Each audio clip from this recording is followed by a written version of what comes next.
called him up to tell him, got to do a better job. He's doing a bad job, causing a lot of death and a lot of potential death. And, you know, you got to remember, we have the Olympics coming. We have people, they look in your face and they spit right in your face. They're animals. Some very bad people. Mr. President. Did you see the guy throwing the rocks at the police cars as they went by and crushing their windows and endangering our police? Governor Newsom has described them as political pawns. I'm curious for your reaction to that and what you see as the Marines' role and what are their rules of engagement? All I want is safety. I just want... The relationship between federal authority, state governance, and civil unrest has long been a contentious issue in American political life.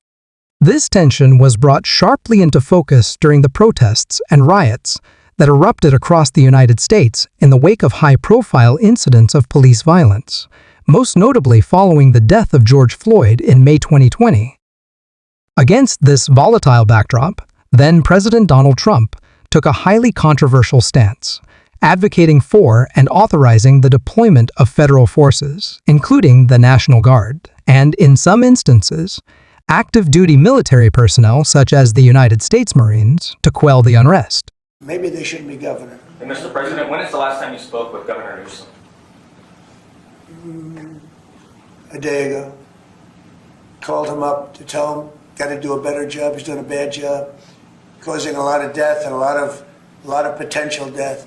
If we didn't send out the National Guard, and last night we gave him a little additional help, you would have, Los Angeles would be burning right now. Los Angeles would be not a lot different than what you saw take place in California and Los Angeles just a little while ago.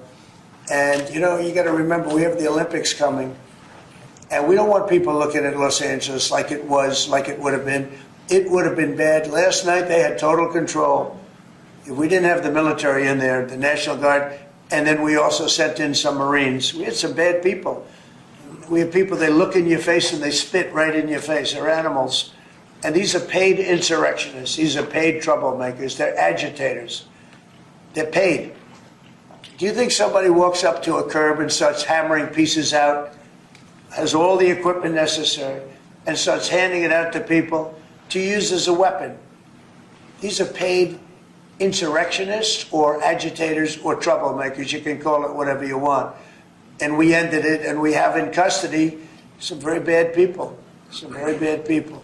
Mr. President. Did you see the guy throwing the rocks at the police cars as they went by and crushing their windows and endangering our police? We're not going to let that happen, yeah. Pardon me. Mr. President, on those Marines, Governor Newsom has described them as political pawns.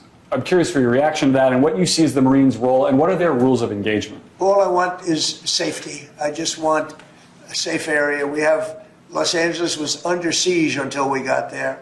The police were unable to handle it. You can speak to the chief. He said it on television 3 nights ago. He said, this is more than we can handle. They said that.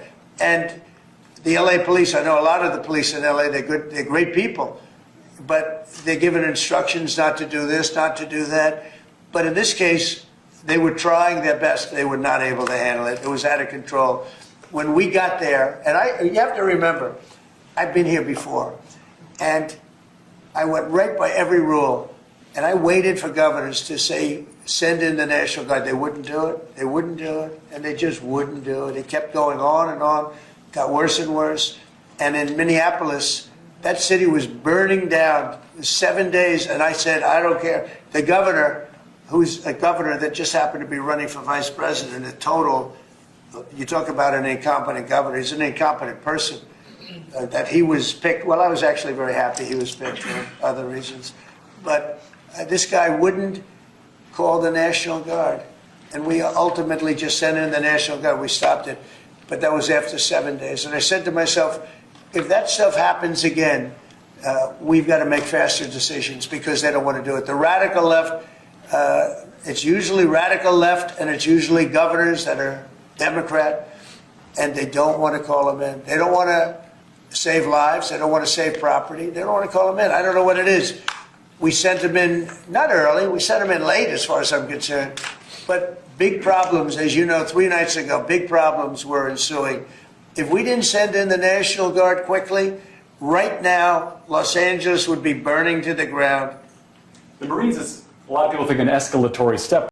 Trump's argument was grounded in his belief that many of the protests, particularly in major cities like Los Angeles, had escalated beyond peaceful demonstrations into violent riots characterized by widespread looting, arson, and attacks on law enforcement.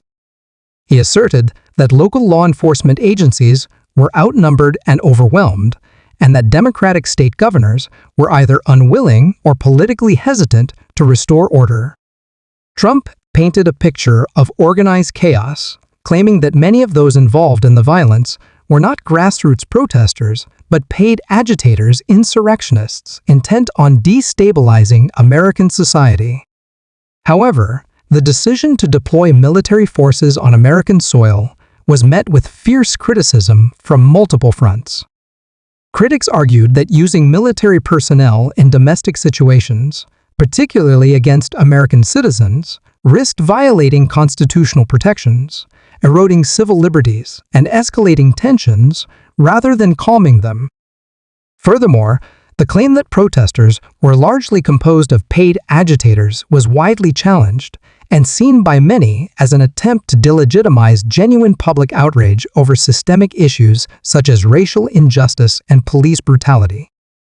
This controversy taps into deeper questions about the balance of power between federal and state governments, the appropriate use of force in managing civil unrest, and the fine line between maintaining public safety and upholding democratic freedoms. Was the federal response a necessary step to restore law and order, or was it an overreach of executive power motivated by political calculation? The debate over Trump's actions highlights a critical moment in recent American history, where the struggle for justice, the preservation of civil order, and the role of leadership converged in a national crisis.